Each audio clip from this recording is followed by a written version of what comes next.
إن الحمد لله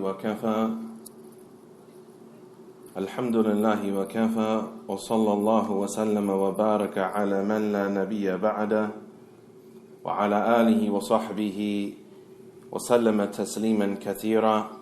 أشهد أن لا إله إلا الله وحده لا شريك له وأشهد أن محمدا عبده ورسوله صلى الله عليه وعلى آله وصحبه وسلم تسليما كثيرا. أما بعد. To proceed, we continue today with our series of discussions every Sunday on a weekly basis concerning family matters. And we are on our third installment of the shared rights of the spouses before going into the individual rights of the husband and the individual rights of the wife. We are taking as a guideline for these discussions some words of benefit by Shaykh al-Faqih al-Usuli, Shaykh Muhammad ibn Ali al-Furqus, the Algerian Salafi scholar. May Allah Tabarak wa Ta'ala preserve him. Continuing with his words,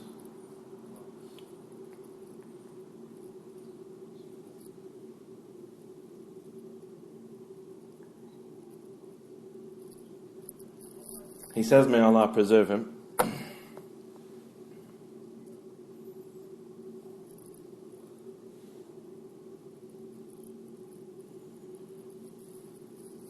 وانطلاقا من مفردات المماثلة في الحقوق التي ينبغي على كل من الزوجين أن ينهض بها ويسعى إلى تحقيقها وتأديتها حق الأداء، نتناول جملة منها على وجه التوضيح والتقريب في العناصر التالية.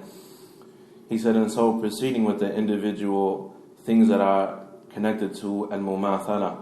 So al-mumathala fi al-huquq, and to the shared responsibilities between the spouses, and they're having similar rights and responsibilities that they have coming to them and that are due from them, that are befitting for each of the spouses to give their best effort in implementing and fulfilling.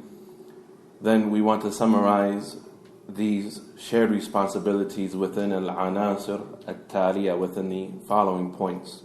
أولا, the first and perhaps the greatest and one of the most important, if not the most important, shared rights and responsibilities between the spouses, التواصي بالحق والتعاون على طاعة الله سبحانه وتعالى والتذكير بتقوى الله سبحانه وتعالى, is that they mutually advise one another with the truth, and that they cooperate with one another in obeying Allah subhanahu wa ta'ala, and they remind each other to fear Allah subhanahu wa ta'ala.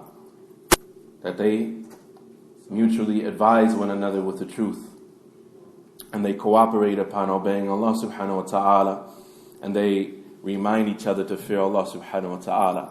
فَالْوَاجِبُ عَلَى الزَّوْجَيْنِ أَنْ يُوصِيَ بَعْضُهُمَا بَعْضًا بِالْحَقِّ الَّذِي يحق القيام به من قضايا الإيمان بالله ومسائل التوحيد. So it is therefore incumbent and mandatory upon the spouses that they advise one another with the truth that must be undertaken and established from the issues of al-imani billahi subhanahu wa ta'ala, of having a correct belief about Allah subhanahu wa ta'ala, and the issues of at-tawheed, of singling out Allah with His right to be worshipped.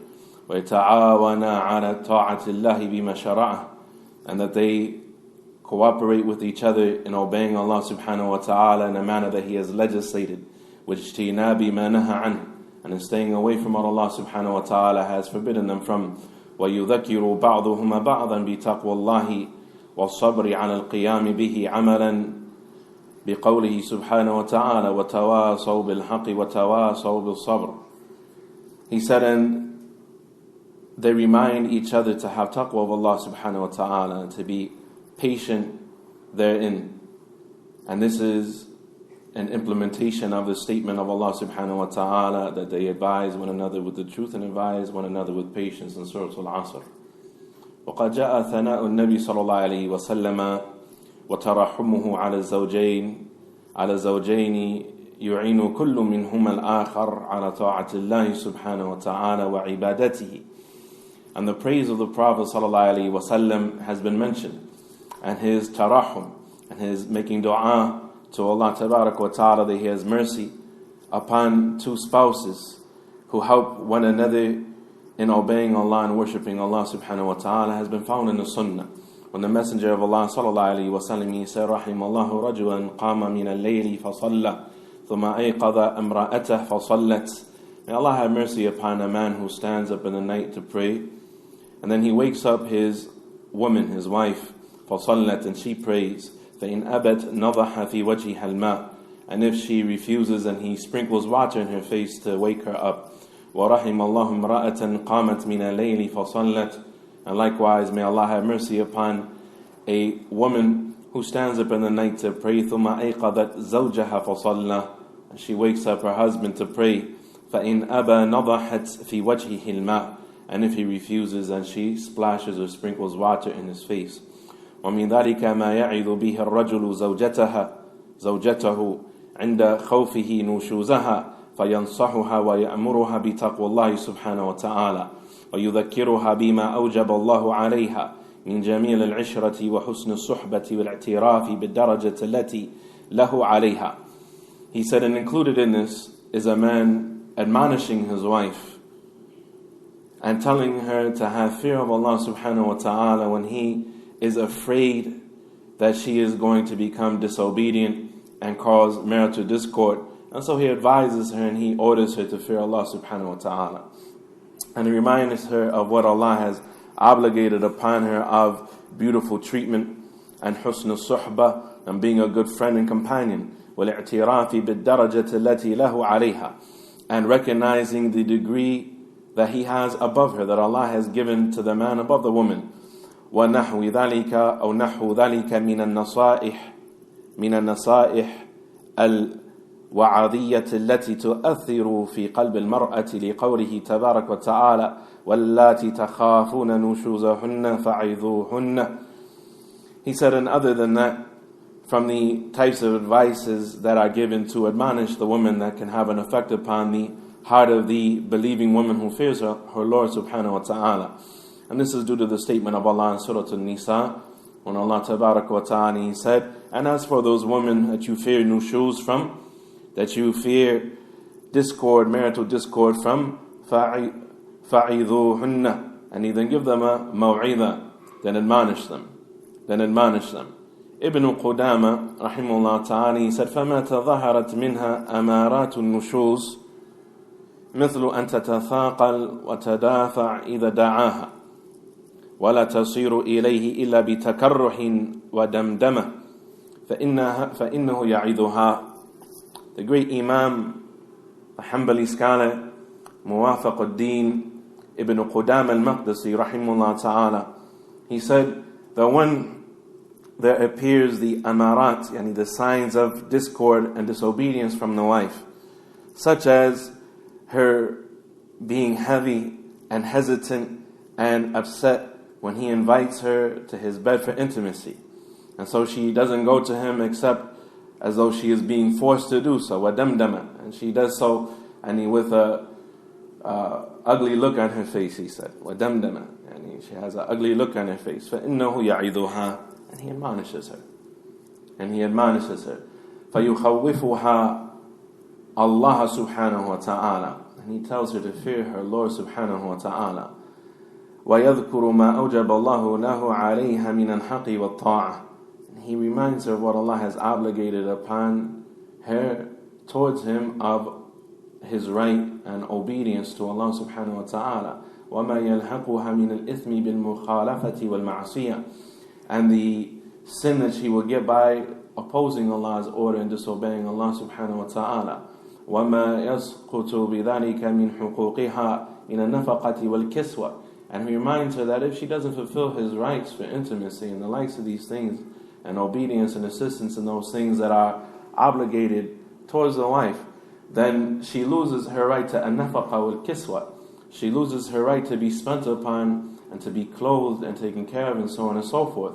وَمَا يُبَاحُ لَهُ min darbiha wa hijriha, and how it is permissible for him to discipline her thereafter and to abandon her bed and her company and so on and so forth. والمرأة في مقابل ذلك تذكره بتقوى الله والرجوع عما هو عليه من انحراف عن الحق أو ميل إلى الباطل أو وتحيد عن سواء السبيل. He said, like he admonishes the woman, and this is one example, and of admonishing the woman. How many people would admonish a woman for something like that, but would not admonish the woman for listening to music, or ghiba and namima, or watching aflam khali'a, films and movies that are disgusting, and the likes of these things that many of the sisters unfortunately engage in inside of their homes. And so people, they are concerning their right, they are very strong and very stern and so on and so forth. And then when the woman is negligent in her salah and negligent in the right of Allah subhanahu wa ta'ala and likes of these things, he has no ghayrah, he has no protectiveness over Allah's religion, and he has no jealousy over his woman when it comes to the likes of those things, even if it is to the extent that it is poisoning and corrupting the children. A man is sakit, and he is silent, he doesn't say anything, he doesn't order the good, he doesn't forbid the evil, and many people, their wives, or some people rather, their wives, earn their wealth or spend their wealth in a manner that is impermissible and those sorts of things. And they have no type of mu'idah concerning those things. She can get a car and interest payments and so on and so forth. He doesn't say anything. He doesn't say anything. She can get a job where she doesn't cover, as a Muslim woman is obligated to cover. He doesn't say anything. But when it comes to his right of intimacy, all of a sudden, تَقُومُ الدُّنْيَا وَلَا تَقْعُدْ, the whole dunya must stand with him and cannot sit. Now it's a problem. And so, just because the Shaykh mentioned this as an example, doesn't mean by far that it is the only example. But rather there are examples that are more important than this example that is mentioned here. As an example, more in this example that is mentioned here by Ibn Qudam al-Maqdisi from the words of Shaykh Muhammad Ali Firqous. Ala kullin, likewise the woman has, just as he has a right to admonish her, she has a right to admonish him to fear Allah subhanahu wa ta'ala. And to return back to the truth when he deviates away from the truth, and when he inclines towards falsehood in his creed or his behavior or so on and so forth, or his associations and his friendships and these sorts of things. وَتَحَيُّدٍ عَنْ سَوَاءِ السَّبِيلِ, and when he deviates away from the correct path. وَتُحَذِّرُهُ مِنْ سُوءِ الْعَاقِبَةِ, and she is to warn him of the ill consequence of his actions and his behavior, his course of action. فَقَدْ كَانَتِ الزَّوْجَةُ صَالِحَةً مِنَ السَّلَفِ تَقُولُ لِبَعْلِهَا إِذَا خَرَجَ إِلَى عَمَلِهِ. Verily, the righteous woman from the Salaf, she used to say to her husband when he would go to work, اتَّقِ اللَّهَ فِينَا وَلَا تَأْتِينَ بِرِزْقٍ مِنْ حَرَامٍ. Fear Allah concerning your family, and don't bring us any haram money into this house. Fear Allah when it comes to us, as far as we are concerned, your family is concerned. Don't bring any haram money in this house. Remember, a sister said that she wanted us to pursue, some time ago, she wanted us to pursue a khula from her husband. She asked us, she requested us to get a khula from her husband, and this is not the only time that this sort of thing has happened. Can you ask my husband to give me a khula? Why, sister? Well, he's a gang member, and he sells drugs, and he does this, and he does this, and he does this, and he does this. And his interaction with women and so on and so forth is kada and like this. I said, well, how long has he been like this? Well, he's always been like this. Now, what is it now? Why is it now that all of a sudden you're pursuing a khula? Right? The masjid isn't a sawt, it's not a whip to slap your husband with and so on and so forth, right? That sounds like a personal problem. The masjid is not a mahkama, it's not a courthouse, so on and so forth. It's definitely not something to use as your plaything. Ala kulli, a person, they see a course of behavior from their husband, they tell them to fear Allah subhanahu wa ta'ala. Fear Allah subhanahu wa ta'ala. Now all of a sudden, because the husband, he wants to take on a second wife, he has a list of mistakes, he has a list of errors, he has a list of flaws. You've been married to the joker for 15 years, 20 years, right? all of a sudden the one unforgivable sin that he has done is that he is pursuing a second wife. Allahu Akbar. And now you want him to fear Allah. Now you want to tell him about all of his problems, so on and so forth. إِنَّ الَّذِينَ آمَنُوا وَعَمِلُوا الصَّالِحَاتِ سَيَجْعَلُ لَهُمُ الرَّحْمَنُ وُدًّا. Allah said in the concluding verses of Surah Al-Maryam, indeed those who believe and do righteous deeds, Ar-Rahman will cause love to exist between them. And so love is that which is built upon al-Iman wal-Amal salih, is built upon Iman and righteous deeds. And love in a relationship is built upon Iman and righteous deeds, and ordering the good and forbidding the evil, ordering the people to have this Iman and to do these righteous deeds. This is what love is built upon, more than a person's appearance, more than a person's complexion, more than a person's sense of humor, more than a person's personality, so on and so forth. Those things that make it amicable and fun to be around other people and to have a relationship with a particular woman or whatever the case.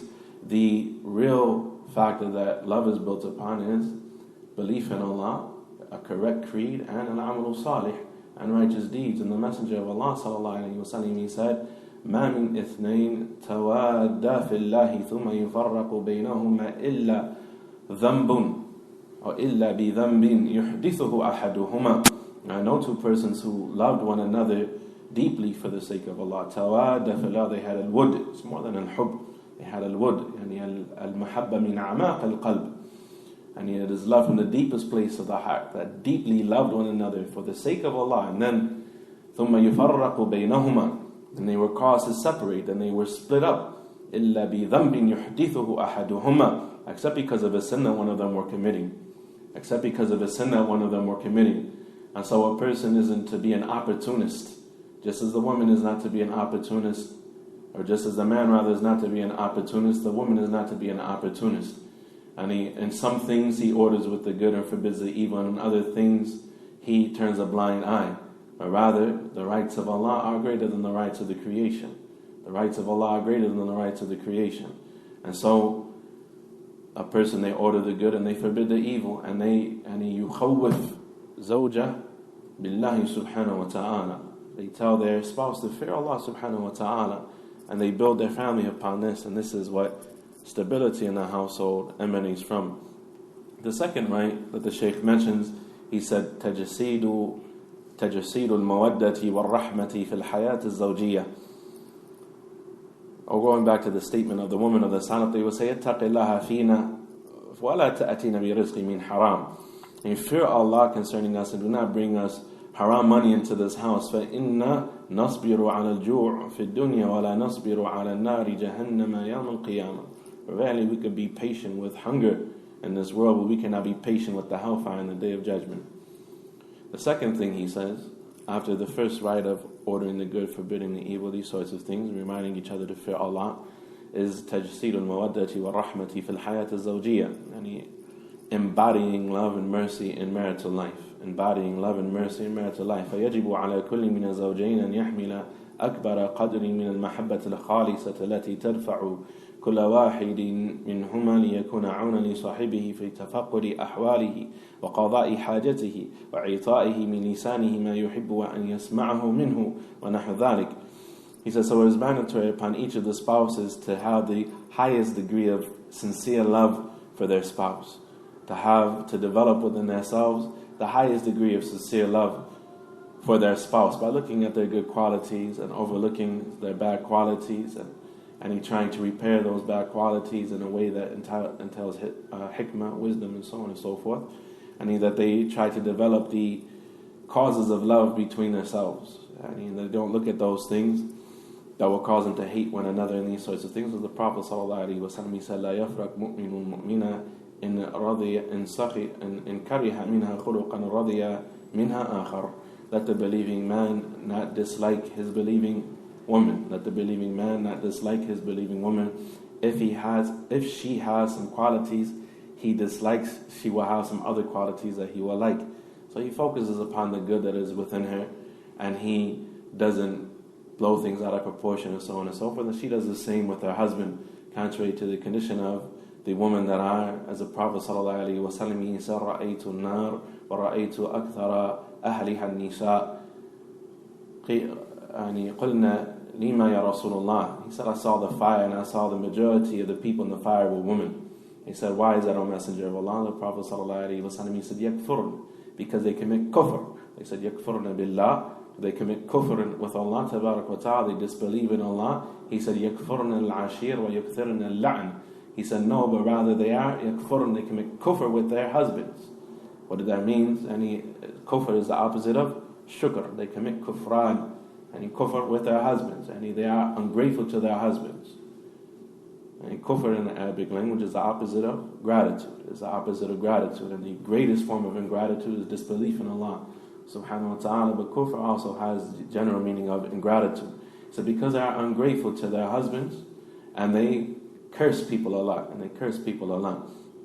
And so, just as is the case with the man, it is the case with the woman, that they are to focus upon the good qualities and not to disacknowledge the khair that exists within their spouse. He says, and this will be the greatest means to aid them in being concerned about the well-being of their spouse, and saying with their tongues and doing with their actions that which they would love to be the recipient of. They speak in a way that they would like to be spoken to, and they treat their spouse in a way that they would like to be treated. كما يحمل كل منهما لصاحبه قدرا من الرحمة يبذلها تجاه الآخر طيلة حياتهما الزوجية. He said, just as each of them is to contain within themselves and to carry around within themselves a tremendous degree of mercy towards the other and compassion for the other, and they are to show that to their spouse so long as they are married and so long as they have a marital life between them. فَيُوصِي بِهَا وَيَدْعُو إِلَيْهَا مِصْدَاقًا لِقَوْلِهِ تبارك وتعالى ثم كان من الذين آمنوا وتواصوا بالصبر وتواصوا بالمرحمة أولئك أصحاب الميمنة. He said, and so each of the spouses is to advise the other with mercy, and they are to show mercy, and they are to call to it with their statements and their actions, so that they could be in agreement with the statement of Allah subhanahu wa ta'ala. When He described the believers in Surah Al-Balad, He said, and then they, furthermore, after being kind and compassionate to the orphans and the poor and so on and so forth, tawasaw bil sabri wa tawasaw bil marhama, they mutually advise each other with patience and mutually advise one another with mercy. Indeed, these are ashabul maymana. These are the people of the right hand that will receive the mercy of Allah subhanahu wa ta'ala. وَلِقَوْلِهِ صَلَى اللَّهُ عَلَيْهِ وَسَلَّمَ إِنَّمَا يَرْحَمُ اللَّهُ مِنْ عِبَادِهِ الرُّحَمَاءِ. And due to the statement of the Prophet sallallahu alaihi wasallam that Allah only shows mercy to those slaves that show mercy to each other. وَقَوْلِهِ صَلَى اللَّهُ عَلَيْهِ وَسَلَّمَ مَنْ لَا يَرْحَمُ لَا يُرْحَمُ. And due to the statement of the Prophet sallallahu alaihi wasallam, whoever does not show mercy will not be shown mercy. ومن آثار المودة الخالصة ورأفة الشاملة المبذولتين بين الزوجين أن يعفو كل واحد منهما عن أخطاء الآخر وزلاته. And from the effects of this sincere love and this encompassing compassion that is exerted by the spouses towards one another is that they excuse one another from the faults of each other and the slips and mistakes of each other. وَيَتَغَاضَى عَنْ حَفَوَاتِهِ وَسَقَطَاتِهِ. And they overlook the slips and the mistakes of one another. وَيُوَاسِيَهُ عِنْدَ الْحُزْنِ وَالْهَمِّ. And they show compassion to each other and sympathy towards one another when they see the other is sad or stressed or worried or so on and so forth. وَيَشُدَّ أَزْرَهُ وَيُقَوِّيَ عَضُدَهُ عِنْدَ الشَّدَائِدِ وَالْمِحَنِ. And when they are being afflicted and when they are going through hardship, that they support one another and they hold up one another. وَيُدَاوِيَهُ عِنْدَ الْمَرَضِ وَالْعَجْزِ. And they nurse one another back to health when either of them is ill or either of them is weak. وَلَا يُكَلِّفُهُ مَا لَا يَشُقُّ وَلَا يُكَلِّفُهُ مَا يَشُقُّ عَلَيْهِ وَيَعْسُرُ. He said, and they don't burden each other with that which is difficult for each other to do and expect that from one another. وَلَا يُحَمِّلُهُ مَا لَا يَرْتَاحُ مَعَهُ. And they don't expect one another to do that which they are not comfortable with. وَنَحْوُ ذَلِكَ مِنَ الْمُعَامَلَةِ الْحَسَنَةِ الْمَكْسُوَّةِ بِالْمَحَبَّةِ وَالرَّحْمَةِ التي يتوقع فيها جبر الخواطر والوقاية من النفور والكراهة. And other than that, from good dealings that are clothed with love and mercy and accompanied with being concerned about the khawatir of one another, the mind frame of one another, the mentality of one another, and protecting and the feelings of one another, and protecting the relationship from an-nufur wa karaha, from aversion to one another and hatred for one another, wal-timas al-ulfa, and always pursuing harmony between one another, وَتَعَاوَنَ عَلَى الْجَلْبِ السَّعَادَةِ وَالسُّرُورِ, and working together to bring about happiness and elation and joy to the household, وَدَفْعِ الْحُزْنِ وَالشُّرُورِ قَدْرًا إِنْ كَانَ, and to remove sadness and evil from the household to the best of their abilities, طَلَبًا لِإِسْتِمْرَارِ الْحَيَاةِ الزَّوْجِيَّةِ, pursuing a continuity of marital life so they could stay married for a long time. وتأكيدا لهذا المعنى جاء في حديث ابن عباس رضي الله عنهما أن النبي صلى الله عليه وسلم قال: ألا أخبركم بنسائكم من أهل الجنة الودود الأعود على زوجها التي إذا آذت أو أذيت جاءت حتى تأخذ بيد زوجها ثم تقول والله لا أذوق غمضا حتى ترضى. He said, and to emphasize this meaning that has come in the authentic hadith of Abdullah Ibn Abbas, that the Messenger of Allah sallallahu alaihi wasallam said, shall I not inform you of your woman from the people of paradise? It is every woman that is loving and childbearing, and who brings a lot of good to her husband. And this doesn't mean that a woman who is infertile, who cannot have children, that there's anything wrong with her. But this is an emphasis for the woman too, and increase the ranks of the ummah and raise the children of the husband that are existing correctly. التي إذا آذت أو أوذيت, the woman who when she harms or annoys her husband, or when she is harmed and annoyed by her husband. And in one narration, إذا ظلمت, when she is oppressed, she takes meaning when she is wronged by her husband, then she takes him by his hand. She takes him by his hand and she says, Wallahi, لا أذوق غمضا حتى ترضى. Wallahi, I won't taste a moment of sleep or slumber or rest until you are pleased with me. Until you are pleased with me. Al-Munawi rahimahullah ta'ala in Faith al-Qadir, when he explained this hadith, he said, and there are very, very few women on the face of the earth that are like that. And he said that well over 600-700 years ago. There are very few women on the earth that are like that. And so what about the times in which we live? Al-Munawi said this, I think closer to 400 or 500 years ago. He said this rahimahullah ta'ala. And what about the times in which we live? And the woman, let alone when she is oppressed, when she is the transgressor, she does very little to apologize even. How many women find it very hard to even say they're sorry when they were the ones who were obviously wrong? In this hadith, the Prophet he said, إِذَا أُوذِيَتْ, and in one narration, إِذَا ظُلِمَتْ, and when she is harmed by her husband, or when she is oppressed by her husband, then she grabs her husband by his hand and she says, Wallahi, I won't take sleep and slumber until you are pleased with me. So when the husband acts out of pocket, when the husband is acting incorrectly, she is looking at the bigger picture, which is what? The longevity of the family. She is looking at the stability of the family. The family is a building block of the society. She's concerned about her children. She's concerned about those things that are important. She's concerned about her own religion and the likes of these things. And so she's the bigger person. Even when she is wronged, she tries to amend the relationship, repair the relationship. If my husband is mistreating me, if my husband is misbehaving, so on and so forth, and not giving me my right, then I want to win the heart of this man. I want to be the bigger person and win the heart of this man. And this is something that is dispraised in the society, and it is looked at to be weakness in the society in which we live, that a woman would even admit that she is the wrongdoer in the relationship, or she is the one who is negligent in the relationship, let alone that a woman would be like what is described in this hadith. And Allah tabaraka wa ta'ala increase our sisters in goodness. And without a doubt there is a lot of goodness, and we always say this. And when we say these sorts of statements, it's not to belittle our sisters, but it's to say the reality. And we always say that without a doubt there's a lot of goodness within our sisters if they're patient with people like us. And if they're married to people like us and patient with people like us, then there must be a lot of goodness within our sisters.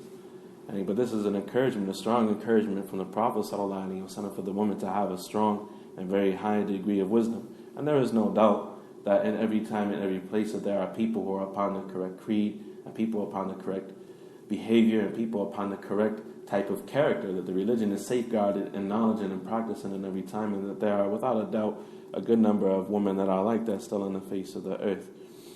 He says in the hadith of Anas ibn Malik radiallahu anhu, likewise, كل ولود ودود إذا غضبت أو أسيء إليها أو غضب أي زوجها قالت هذه يدي في يدك لا أكتحل بغمض حتى ترضى.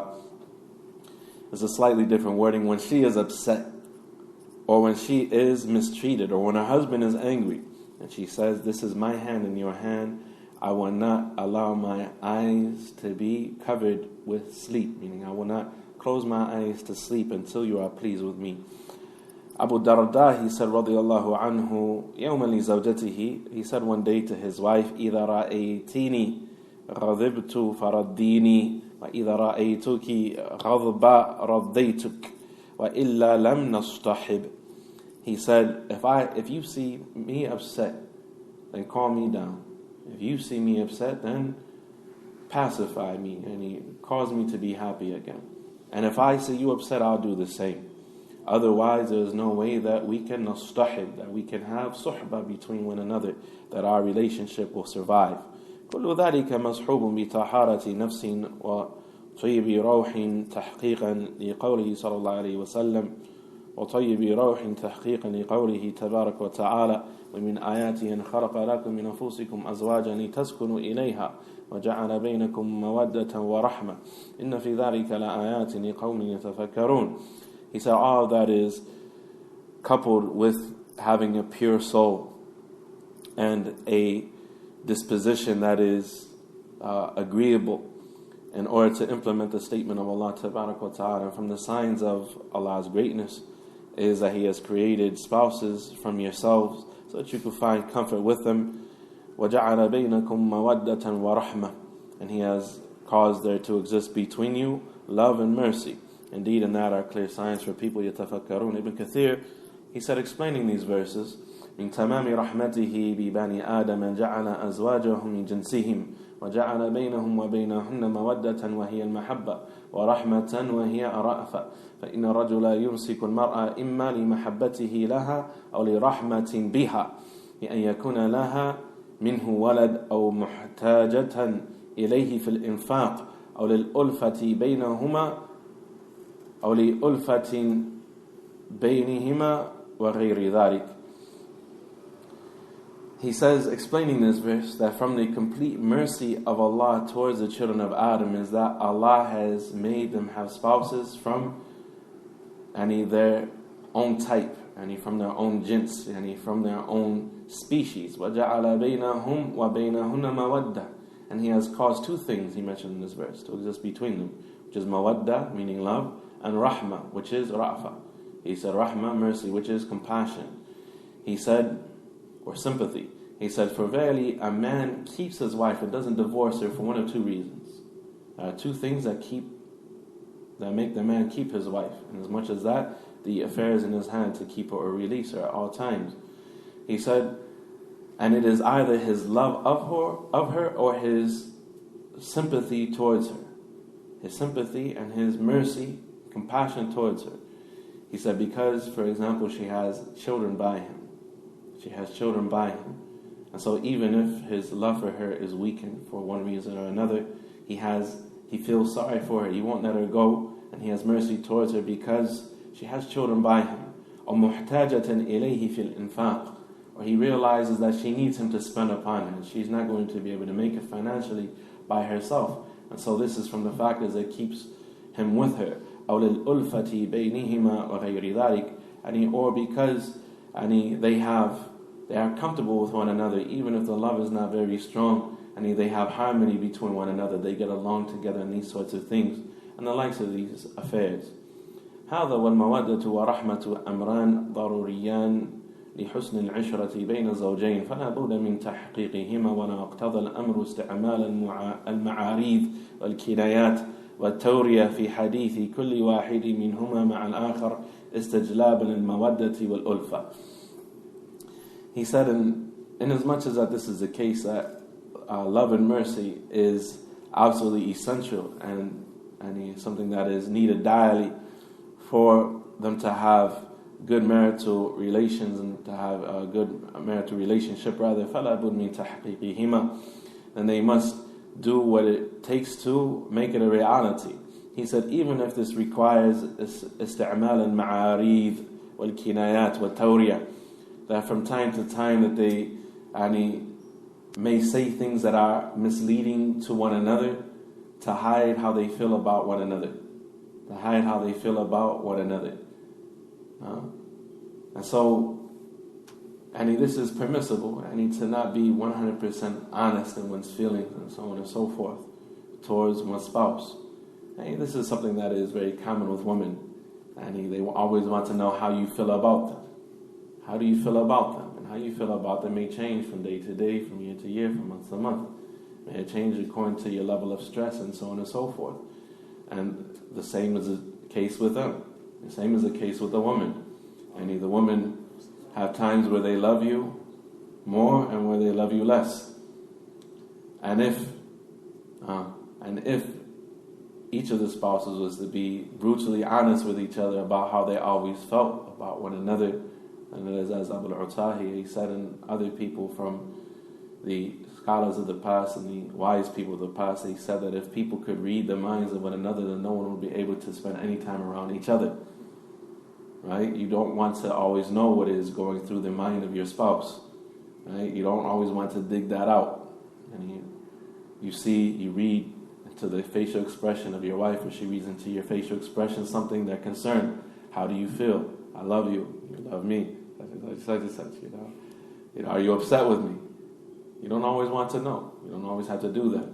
He said, so here it is permissible to use ma'arif. Ma'arif, and he has to say statements that you could take a number of things from, and just throw that out there, Well, kinayat, not to be blunt and brutally honest with your speech. Not to be blunt and brutally honest with your speech. And this is what he is indicating here, without going into a lot of detail, what exactly is meant by ma'arif. He says, والتورية في حديث كل واحد منهما مع الآخر استجلابا للمودة والألفة وفي سياق هذا المعنى قال ابن حزم رحمه الله ولا بأس بكذب أحد الزوجين الآخر فيما يستجلب به المودة كما روينا بسند إلى أم كلثوم كما روينا بسنده إلى أم كلثوم بنت عقبة ابن أبي معيط أنها سمعت رسول الله صلى الله عليه وسلم يقول لا أعده كذبا الرجل يصلح بين الناس يقول القول يريد الصلاح والرجل يقول القول في الحرب والرجل يحدث امرأته والمرأة تحدث زوجها. He said, Ibn Hazm mentions the authentic hadith of the Prophet ﷺ, and he prefaces it with his words, and I don't see there being a harm in the spouses being slightly dishonest with one another. You could say lying, because a lie is to akhbar khilaf al-waqi'. It's called kadhib, and it's called kadhib in the hadith, and it's called a lie in the hadith. But it is not just meant like an open, blatant lie. What is meant is they're not being 100% honest with one another. They're not being 100% honest with one another, and that which does not involve khiyana, betrayal and deception and so on and so forth, but that which has the intention of what? The intention of love and keeping the relationship strong and so on and so forth, as we see in the three examples that the Prophet ﷺ mentions here in the hadith of Kulthum bint Uqbat ibn Abi Mu'ayt radiyallahu anha wa ardaha, that she heard the Prophet ﷺ say, I do not consider three things to be a lie. الرجل يصلح بين الناس يقول القول يريد الصلاح, a man who is trying to bring the hearts of the people together, to try to repair what is broken between the people. He says a statement intending to bring about islah, to bring about rectification. So he knows two people have dislike or discomfort for one another, and he, instead of saying, I heard so-and-so say such and such about you, he'll say, alhamdulillah, I think the brother loves you. I think the brother has a lot of respect for you, so on and so forth, right? He can say something that, and he is not 100% honest, but in general, the Muslim has some degree of love and some is obligated to have some degree of love and some degree of respect towards another Muslim. Alaysa kadhalik? And so he's saying, I think the brother has a lot of love for you, or I think the brother, and he has love for you, or I think the brother has respect for you, so on and so forth, is not necessarily dishonest. It's not necessarily dishonest. So he's careful how he says things.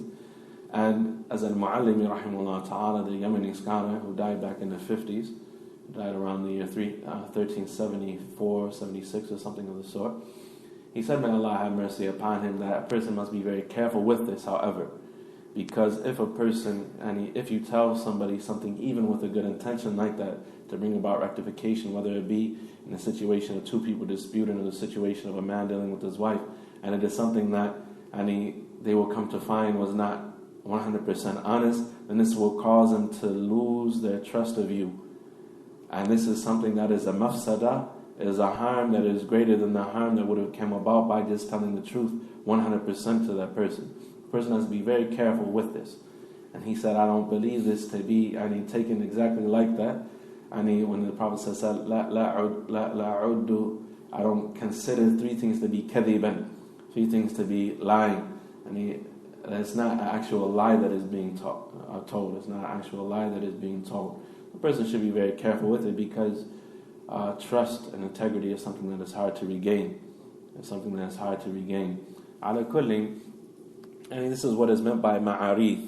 For example, the Prophet ﷺ, one example that is mentioned here by the Prophet ﷺ is, or a man who, in a time of war, he meets the enemy, so on and so forth, like in the hadith where they caught Hudhayfa and his father.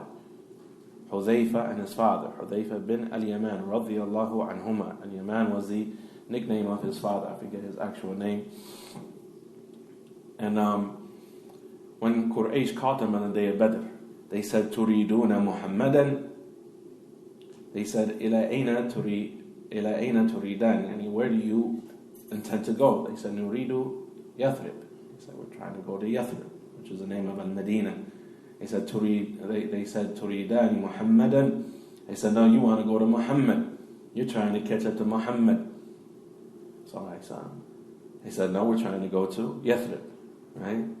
So they weren't actually lying, but they weren't being 100% honest. That yes, we were trying to go to the Prophet ﷺ, we're trying to grab our swords so we can come back out and swing them at you. Right? The army of the Quraysh was on its way to Medina. The Prophet ﷺ intercepted them at Badr. Or rather, they were trying to intercept the caravan of the Quraysh, and the army was sent to protect the caravan, and they intercepted that army at Badr. Whatever the case, they weren't 100% honest exactly what they were doing. Likewise, in one instance, they caught the Prophet ﷺ, or the Prophet passed by some Bedouin tribes rather, and they said, where are you from? He said, Ana min al-ma. He said, I'm from al-ma. Al-ma means the water, right? But, if you say, I'm from the water back in those days, you say, well, you might, different things may come to mind, right? Where are you from? As Allah said in the Quran, that Allah created every living thing from water. He said, they said, where are you from? He said, I'm from the water. And so, if you said that to some Bedouins back in the day, they would have said, okay, well, these are some Bedouin tribes that must live next to such and such a spring, or such and such a well, or so on and so forth. Different things come to mind, right? Maybe they live close to the Red Sea. Maybe that's why they said they're from the water, right? So different things will come to mind. So a person says something that, you can understand different things from, but it's most likely that what is going to be understood is contrary to what you intended. This is what is meant by ma'arith. This is what is meant by ma'arith. As they said that there were some Rafida that came into power during the time of the tabi'een over one of the particular cities, and they caught one of the scholars from the Salaf, right? And they caught one of the scholars from the Salaf, and they said to him, And they said to him, Al'an Abu Bakr wa Umar. Send Allah's curse upon Abu Bakr and Umar, or we won't let you go, we'll beat you and torture you, so on and so forth, right? And they said, say it in front of all of the people. Like, get up on the minbar and say, may Allah curse Abu Bakr and Umar. These are some Shiite Rafidah that hated the companions, right? Send Allah's curse upon Abu Bakr and Umar. So he said, indeed, so and so and so and so. He mentioned the particular ruler who told him to do that and his governor. Indeed, so and so sent so and so to me. And they asked me to curse Abu Bakr and Umar. May the curse of Allah be upon both of them. Meaning both of who? The governor and the guy he sent, right? But he said it in such a way that it probably took them a moment to say, you know what? May the curse of Allah be upon both of them. Ibn Qayyim has a long section in his book, Turuq al-Hakamiyyah. And he mentions many examples from the Salaf, how they used to use ma'arith, how they used to use sometimes any intentionally misleading phrases that weren't blatant lies, but it was from hikmah. It was from hikmah, and to ward off some type of evil from themselves and these sorts of things. So this is more what is meant in these situations where a person is not 100% honest with their spouse. It's not something that involves khiyana, where the wife is intentionally deceiving the husband, especially if something connected to her chastity, connected to his integrity, connected to his bed, these sorts of things. Her interaction with other men, or his interaction with other women, these sorts of things. Where a person is just being deceptive, of course that's not what is meant. Of course that's not what is meant. And likewise being deceptive concerning the money and the house and these sorts of things, betraying the responsibilities and the trust. But what is meant here are those things that are meant to keep the family together and keep the relationship together, as regards how they feel about each other and these sorts of affairs. In conclusion, he says, فالإسلام حريص على دوام العشرة بين الزوجين وإبقاء رابطة الزوجين متماسكة ملؤها المودة والرحمة وإزالة كل عائق يكدر صفوها ويعيق سيرها. لذلك شرع نظام الحكمين في قوله تعالى فإن خفتم شقاق بينهما فابعثوا حكما من أهله وحكما من أهلها إن يريد إصلاحا يوافق الله بينهما إن الله كان عليما خبيرا.